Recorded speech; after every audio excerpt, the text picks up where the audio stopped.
السلام علیکم۔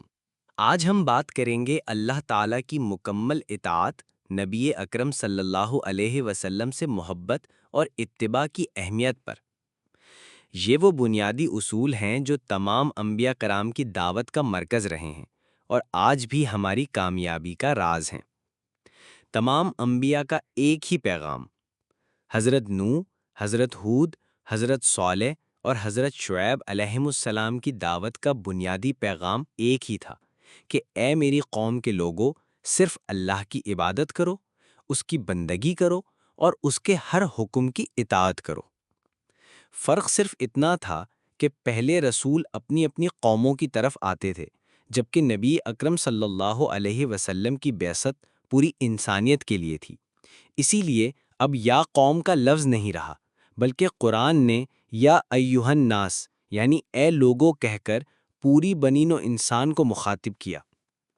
قرآن کا حوالہ، اللہ تعالیٰ نے فرمایا، اے لوگو، عبادت کرو اپنے اس رب کی جس نے تمہیں بھی پیدا کیا اور ان کو بھی جو تم سے پہلے تھے، تاکہ تم بچ جاؤ۔ سورہ البقرہ۔ یہاں اللہ تعالیٰ نے ہمارے آباء و اجداد کا ذکر اس لیے کیا تاکہ یہ واضح ہو جائے کہ صحیح راستہ آباء و اجداد کی اندھی پیروی نہیں، بلکہ اللہ کے صحیح احکامات کی تلاش اور ان پر عمل ہے۔ جزوی اطاعت کا انکار۔ اللہ تعالیٰ کو جزوی اطاعت قبول نہیں ہے۔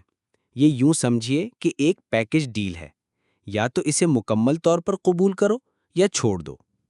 قرآن کا حوالہ، سورہ البقرہ کی آیت نمبر 85 میں اللہ نے واضح وعید سنائی ہے، کیا تم ہماری کتاب کے کچھ حصے کو مانتے ہو اور کچھ کو رد کرتے ہو؟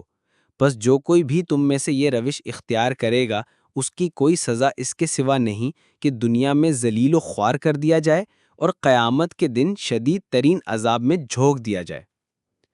یہ حقیقت آج ہم اپنی آنکھوں سے دیکھ رہے ہیں۔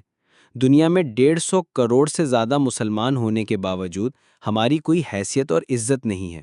یہ اس لیے ہے کیونکہ ہم نے دین کو ٹکڑوں میں بانٹ دیا ہے۔ اطاعت جمع محبت برابر عبادت۔ عبادت کا صحیح فارمولہ صرف اطاعت نہیں ہے، بلکہ اللہ کی اطاعت جمع اللہ کی محبت ہے۔ یہی فارمولہ اللہ کے رسول صلی اللہ علیہ وسلم کے لیے بھی ہے۔ رسول کی اطاعت جمع رسول کی محبت برابر اتباع یعنی پیروی۔ نبی اکرم صلی اللہ علیہ وسلم نے فرمایا کہ تم میں سے کوئی شخص مومن ہو ہی نہیں سکتا جب تک کہ میں اس کو اس کے باپ، اس کے بیٹے اور تمام انسانوں سے بڑھ کر محبوب نہ ہو جاؤں۔ یہ محبت اور اطاعت ہی اتباع کو جنم دیتی ہے۔ اطاعت اور اتباع میں فرق۔ اطاعت کسی کے حکم کو ماننا ہے، جبکہ اتباع کسی کے نقش قدم پر چلنا ہے، چاہے اس نے اس کا حکم دیا ہو یا نہ دیا ہو۔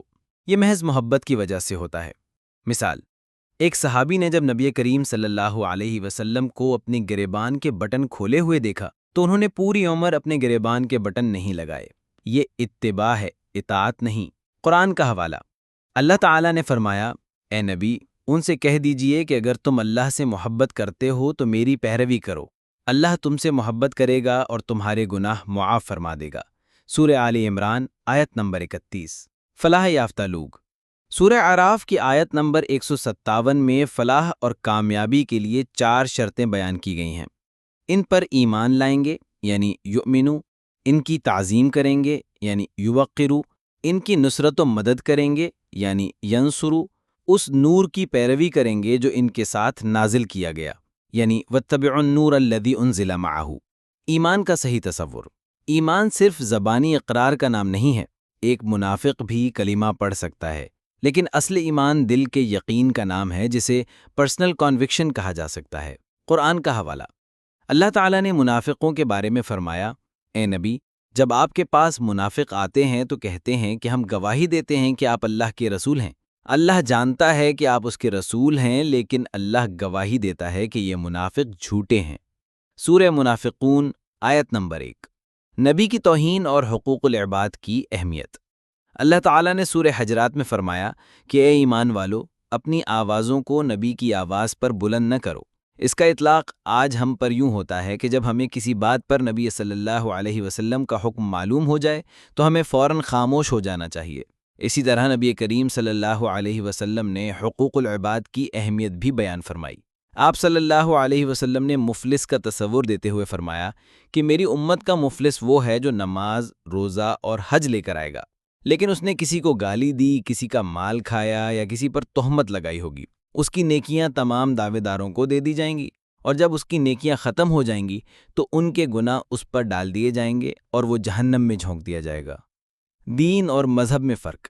دین صرف عقائد اور عبادات کا نام ہے، جبکہ دین ایک مکمل نظام حیات ہے۔ یہ 3 چیزوں پر مشتمل ہے: معاشرتی نظام، معاشی نظام اور سیاسی نظام۔ قرآن کا حوالہ۔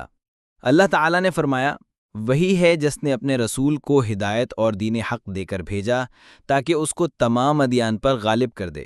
سورۃ توبہ آیت نمبر 33۔ تصویر۔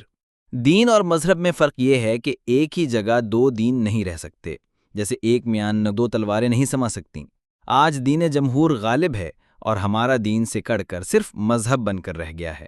دل کا سکون اور پروگرامنگ۔ اللہ کی یاد میں ہی دل کا سکون ہے۔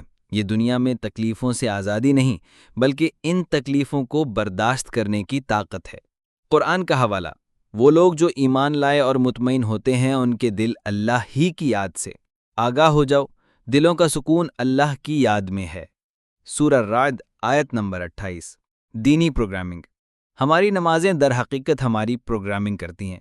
ہمیں چاہیے کہ ہم مغرب، عشاء اور فجر کی نمازوں میں صرف چند چھوٹی صورتیں نہ سنیں، بلکہ پورا قرآن باقاعدگی سے تلاوت کیا جائے تاکہ ہمارے دلوں میں اللہ کے احکامات اور اس کے وعدوں کی یاد تازہ رہے۔